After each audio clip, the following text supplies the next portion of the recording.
আসসালামু আলাইকুম। অলুল্লাহ ভাই, আপনার যে অনেক প্রিভিয়াস অনেক অভিজ্ঞতা রয়েছে খামারের উপরে, এটা কোথায় ছিল এবং কিভাবে এটা করলেন? আলহামদুলিল্লাহ, আসসালামু আলাইকুম। সর্বপ্রথম আমি শুরু করছি সৌদি আরব থেকে। আমি সৌদি আরব ছিলাম লং টাইম। আচ্ছা, আমি একটা কোম্পানিতে জব করতাম।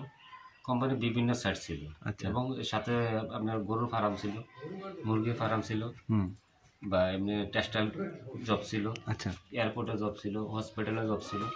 তো আমি মূলত আপনার ফার্মটাতে আমার রাখছি। আচ্ছা, তো ওই ফার্মটাতে শুধু গাভী ছিল। আমরা তো মনে করেন আমাদের দেশে তো গাভী পালি, গরু পালি, দড়ি বেন যায়, হ্যাঁ হ্যাঁ, এই যে এই সিস্টেমে, ওই সিস্টেমে। কিন্তু বাইরে আমরা তা দেখলাম আর কি, কোনো গরুর রশি নাই, সব ছেড়ে দিয়ে রাখছে না, সব সারা। যার যে খাবারের জায়গা আছে, খাবারের সময় হলে খাবারের জায়গা চলে আসবে, এবং দুধ দোহানোর সময় আমরা ওই মেশিন আছে, মেশিন দিয়ে করছে। আচ্ছা আচ্ছা, মূলত আমরা দেখছি আমরা দেশে যেরকম ভুসি খাবাই, হ্যাঁ, ওই ভুসি হারা খাবার না। সৌদিতে না? এটা সৌদিতে। কি ওই কোম্পানির নাম? কোম্পানির নামটা হলো সিপিএমসি। সিপিএমসি না? জি। আচ্ছা আচ্ছা। কিন্তু হ্যাঁ, ওই যে প্রত্যেকটা ফার্মের আলাদা আলাদা নাম ছিল। আচ্ছা আচ্ছা আচ্ছা, ওইগুলো আমি মানে বলতে রাজি না আর কি। আচ্ছা আচ্ছা আচ্ছা, কারণ ওইগুলো তার লাইসেন্স ছিল না। আচ্ছা আচ্ছা আচ্ছা, ওটা আমাদের সমস্যা। আচ্ছা আচ্ছা। তো এখন মনে করেন আমি ওইখান থেকে কিছুটা শিখা। আচ্ছা, কিছুটা বলতে আমি 96-এ সৌদি আরবে ইন করি। আচ্ছা, এবং 2001-এ আমি বাংলাদেশ ব্যাক করলাম। হ্যাঁ হ্যাঁ হ্যাঁ হ্যাঁ। তা আল্লাহর মতে ওই দেশে মনে করলাম যে আমি নিজে একটা কিছু করি। আচ্ছা, ছোট থেকে কিছু আমি শিখছি, কিছু দেখছি, কিছু অভিজ্ঞতা হয়েছে। তো ওই দেখাতে আর কি নিজে প্রথমে একটা গাভীতে আমি শুরু করি। ওই গাভীর থেকে মনে করেন আমার এই কত সালে শুরু করছিলেন? আমি 2-এ। আচ্ছা আচ্ছা, মোটামুটি তুলে আজকে 22-23 বছর হয়ে গেছে আপনি গাভীর সাথে আছেন।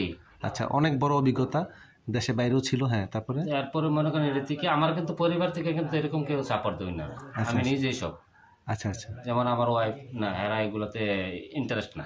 আচ্ছা আচ্ছা, ছেলেরাও কিন্তু ইন্টারেস্ট না। জি, কিন্তু ওই যে আমি যে মনে করেন এখানে কইরে আইছি, ওইটার ভালোবাসাটা, হ্যাঁ, মানে আমি আর নিজের কাছে যেটা জমছে এটা এটা এটা যেন ব্যবহার করতে পারি গরুর মধ্যে, সেটাই আপনার, ওইটাই আমি একটু রাখছি আর কি। আচ্ছা আচ্ছা, মূলত আমরা এই এলাকাটাতে বেশিরভাগই গাভী এবং মোটা তাজার জন্য বিখ্যাত। আচ্ছা, আমাদের এলাকা সুন্দরম না? দক্ষিণ সুন্দরম না? না, এটা হলো আমি পড়ছি উত্তরে না? সুন্দরম উত্তরে পড়ছি। বারলা ইউনিয়ন না? বারলা ইউনিয়ন, বারলা দক্ষিণ। আচ্ছা, ওইটার আলোকে আপনি খামারটা? জি, ওইটার সাথে সুবাতে আমি আরম্ভ করলাম আর কি। দেখা যাক সামনের দিকে আরো বড় করার চিন্তা ভাবনা। অবশ্যই আমরাও তৌফিক দেয়, এবং আমরাও দোয়া করি যাতে আরেকবার আমি আসার আগে অবশ্যই দেখবো যেন আরো বড় খামারে আমি এসে এটা প্রতিবেদন করবো ইনশাআল্লাহ। চেষ্টা করবো আমিও, মানে এই বছরে একটা কাজ করার চিন্তা ভাবনা ছিল, কিন্তু ওই যে কিছু পারিবারিক সমস্যার কারণে আমি পারতেছি না। আলহামদুলিল্লাহ দেখা যাচ্ছে। আর এমনি রোগ টোগ বা মোটামুটি সবকিছু তো আপনি জানেন, বুঝেন, ওইভাবে নিজেই সবকিছু করেন, তাই না? গরুর বা এটা যে সিমগুলা দিচ্ছেন, এই যে এগুলো আপনি নিজেই করেন না? নিজেই করি সব। হ্যাঁ, আমি এটা গরুর যে পরিচর্যা যেটা আছে, রোগ থেকে আরম্ভ করে খাবার যত যা কিছু আছে আমি নিজেই করি সব। বীজও কি আপনি নিজেই আনি? আচ্ছা আচ্ছা, আবার নিজে এটা দিচ্ছেন না বীজ? হ্যাঁ, আমি কিন্তু আপনার এক জায়গায় ওই যে সৌদি আরবের যে কোম্পানিতে ছিলাম, ওইটাতে আপনার করতে করতে আমার অভিজ্ঞতা হয়ে গেছে। কালারের মতো এই পর্যন্ত আপনার কাছে ওই যে এই যে ইনজেকশন বা ইয়াটা সিস্টেম, ওই সব ইনস্ট্রুমেন্ট আছে না? এই যে হ্যাঁ, বীজ দেওয়া। জি, সব ভালো হয়েছে, অনেক সুন্দর। দেখছেন, আসলে উদ্যোক্তা হইলে এইরকম ভাবেই আসলে ইন্সপায়ার হওয়া উচিত যে নিজের কাজটা করবো। আমরা ইউরোপে সবকিছু বাইরে থেকে নিলে তো আর আপনি লাভবান হবেন। আমরা মনে করি যে ইউরোপে গেলে পয়সা বেশি কামাই করা যায়। হ্যাঁ, সবাই শুধু ইউরোপ যাচ্ছে, কিন্তু ইউরোপের পয়সা কিন্তু আমাদের দেশে আছে। চমৎকার।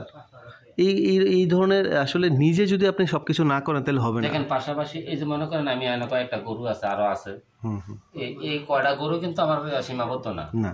শুধু গরু নিয়ে কিন্তু আমি কিন্তু কয়েকটা সাইট নিয়ে আছি, ইলেকট্রিকের, প্লাম্বার, হ্যাঁ, মেশন, হ্যাঁ, রাজমিস্ত্রি, আমি সব সাইট চালাই। ওইগুলো চালানোর এগুলো তো সবসময় থাকা লাগে না।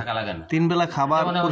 আমি কিন্তু আপনার কথা শুনে কিন্তু আমি কাজের থেকে আসছি। আচ্ছা আচ্ছা আচ্ছা আচ্ছা, ওইখানে কিন্তু আমার মেটেরিয়াল সবকিছু এমনি আলহামদুলিল্লাহ।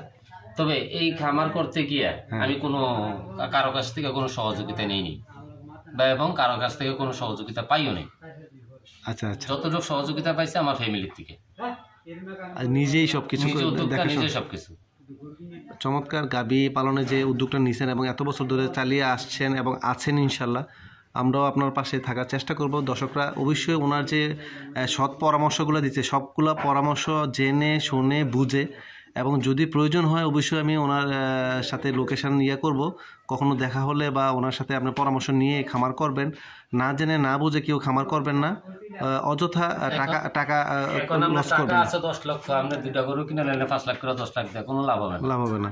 আগে গরু সম্বন্ধে জানতে হবে। মনে করেন এই এক্সাম্পল, এইটা আপনি গাবি বানাইবেন, এটা গাবি বানাইতে আপনি 3 বছর সময় লাগবে। ইয়েস। তো 3 বছর আপনি যদি মনে করেন ভালো জাত, এটা কিন্তু ভালো জাত না, এটা হলো শাহিওয়াল। আচ্ছা, এটা নেপালের গরুর মাঝে আমি শাহিওয়াল করে দিয়েছেন। এটা বেশি একটা দুধে এটা দুধ আসবে না, এটা বানাই করছি শুধু আমি মাংস লাগবে নাইলে না। ফিজিয়ামও আপনার ভালো দুধ পাবেন না, আপনার দুধ হয়েছে আপনার কিসমত, আল্লাহর রহমত। আর এগুলো পরিচর্যা এবং এটার বীজের বা এটার বংশের যে অনেক কিছু যারা আপনার বীজ দেয় বাড়াইয়া করে, এরা বলে যে এই বীজটা দিলাম ভালো হবে, আসলে কিন্তু ওইটা না। আপনার এই গরুটার বীজ দিতে আপনি 100 দিতে হবে, ওইটার 75 দিতে হবে, ওইটারও 100 দিতে হবে। কারণ ওইটার 75-এর উপরে দিলে কিন্তু এরা সহ্য করতে পারবে না। আপনার প্রজাল হইতে পারবেন 10 কেজি, আপনি 30 কেজি দিলে আপনি পারবেন না। চমৎকার বলতে, যার ওয়েট, তার বডি ফিটনেস, গ্রোথ, তার যে বংশের যে ক্যারেক্টার, ওইটা ডাক্তার আসলে বলে কি ওই একটা ভালো বীজ দিয়া দাও, একটা ফিজিয়াম দিয়া দাও, কিন্তু এই গরুটা ফিজিয়াম বীজ খাইবো, কিন্তু ওইটা তো খাবে না। কারণ ওর বডির যে সাইজ আর ওর সাইজ অনেক একটা নিচু, অনেক সময় অটিস্টিক ওই যে প্রতিবন্ধী হয়ে যায়, গরু মারা যায়। প্রসবের সময় অনেক সময় বাচ্চা ডেলিভারি হয় না। ডাক্তার কিন্তু এটা বলবে না, ডাক্তার পয়সার জন্য আমি ভালো বীজটা দিব, ভালো দামে পাচ্ছে বা সে দিয়ে দিল, খামারে তো দিদি শেষ, গরু শেষ, বাচ্চা শেষ, সব শেষ। আপনার এই একটা গরু মনে করেন এক্সাম্পল 10 টাকা, এটার দাম 10 টাকা না, কেন 10 টাকা চলে গেলে আপনি লস, এই আর তো কারো লস নাই, আর কারো লস, বাকিরা সব ঠিক আছে।